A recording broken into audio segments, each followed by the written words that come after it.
Sucesos similares se han visto con frecuencia en Haití. Además de la pobreza, la ingobernabilidad es un asunto recurrente con numerosos golpes de Estado y otros episodios también violentos. También se han producido asesinatos de altos cargos en la historia de la nación caribeña. Vamos a revisar este tema con nuestra compañera Liana Nieves, quien se encuentra junto a nosotros aquí en la redacción para contarnos más detalles sobre la situación de Haití. Liana, un gusto saludarte. ¿Qué tal, Pablo? Así es, el de la jornada de ayer tristemente no ha sido el único magnicidio que se ha vivido en la historia de Haití y vamos a repasar los episodios más dramáticos en la historia de este país caribeño a la que el infortunio ha acompañado a lo largo de estos siglos. Hablamos de los asesinatos a líderes políticos de la nación. Haití, a diferencia del resto de las naciones de América Latina y el Caribe, declaró su independencia en tiempos que muchos historiadores catalogan de tempranos, en 1804 concretamente, y en 1806 fue asesinado Jean-Jacques Dessalines en una rebelión popular luego de haber asumido el poder y haber adoptado diferentes políticas de represión contra la población blanca y también mulata.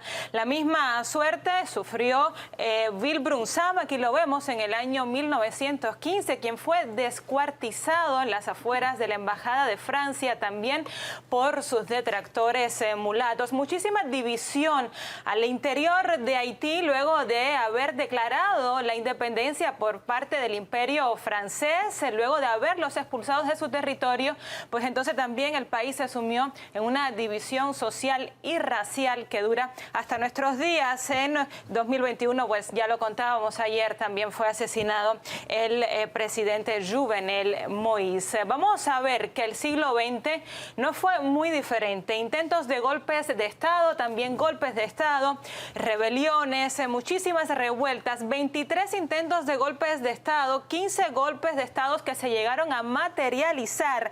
Uno de los momentos más determinantes en la historia del siglo XX de Haití fue cuando en 1964 François Duvalier se declaró presidente de por vida. Lo sucedió su hijo y muchos denominaron esta forma de gobernar como dinastía. Además, en el siglo XX comenzaba la expansión, crecía la influencia de Estados Unidos en la región latinoamericana. Muchos conocen esta política de tratar a la región de América Latina como el patio trasero de Estados Unidos, y Haití tampoco escapó a este tipo de políticas, Pablo. Es increíble todo lo que tú nos estás contando, porque exactamente. son hechos también. Vamos a profundizar en las intervenciones de Estados Unidos en Haití.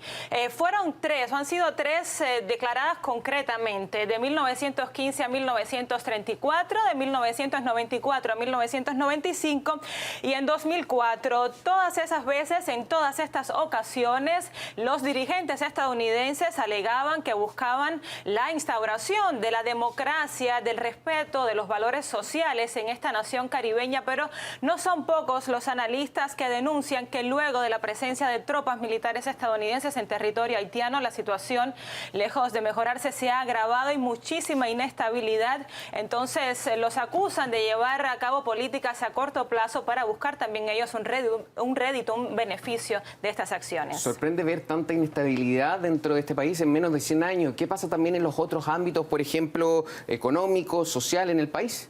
Bueno, la economía tampoco es muy positiva en esta nación. Ante este contexto, cualquiera pudiera imaginar que es muy difícil planificar un desarrollo económico y social estable. Haití, la nación más pobre del hemisferio occidental, cuenta con una población de más de 11 millones de habitantes, entre los cuales pues hay mucha población en necesidad de ayuda humanitaria, también muchos desplazados, muchos migrantes, sobre todo lo hacen hacia República Dominicana, una nación vecina, comparten la misma isla, la isla La Española, pero también viajan hacia Estados Unidos, Canadá y Francia, la antigua metrópolis. Huyen sobre todo de la pobreza, y es que los datos económicos de la nación, pues aquí los vemos, son muy graves. Haití está profundamente endeudado. Es además una de las regiones, uno de los países más pobres y más desiguales de América Latina. Aquí lo vemos en datos porcentuales. La división entre la población que vive en las ciudades y la población rural también es bastante amplia y, como decimos, entonces a raíz del asesinato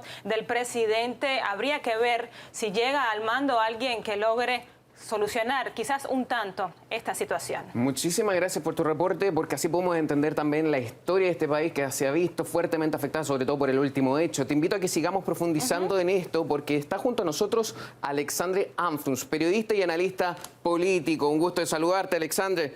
Cuéntanos, por favor, qué relación tiene lo que está pasando ahora con el asesinato del presidente y también con la economía y también la sociedad del país. Hola, gracias por la invitación.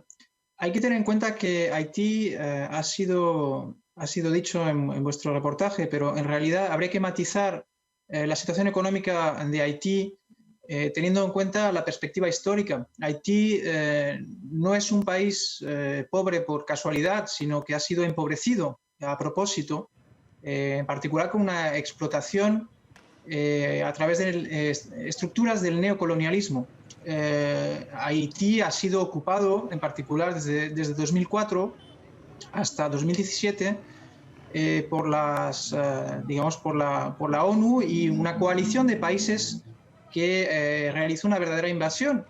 Y es un poco un laboratorio experimental en el cual no se toman en cuenta las necesidades de la población, sino que históricamente, desde la independencia en 1804, Haití ha sido el segundo país en liberarse en el continente americano y fue una república negra que molestó mucho a la potencia colonial de la época, Francia, y digamos que hay una larga historia que explica por qué Haití hoy en día sufre de esta desigualdad, de esta pobreza, pero hay que tener en cuenta de que hay un propósito detrás, es decir, que ha habido países,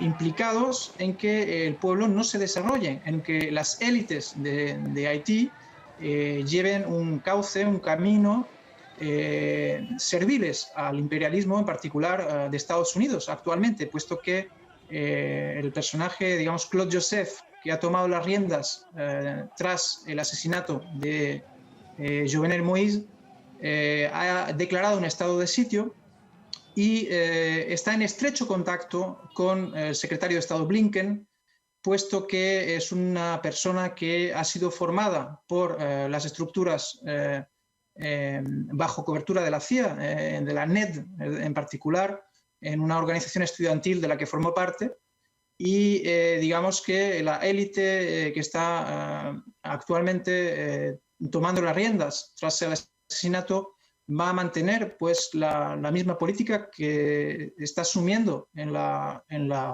extrema pobreza al pueblo de Haití. Alexandre, muchísimas gracias por tu análisis. Gracias a ti también, Aliana.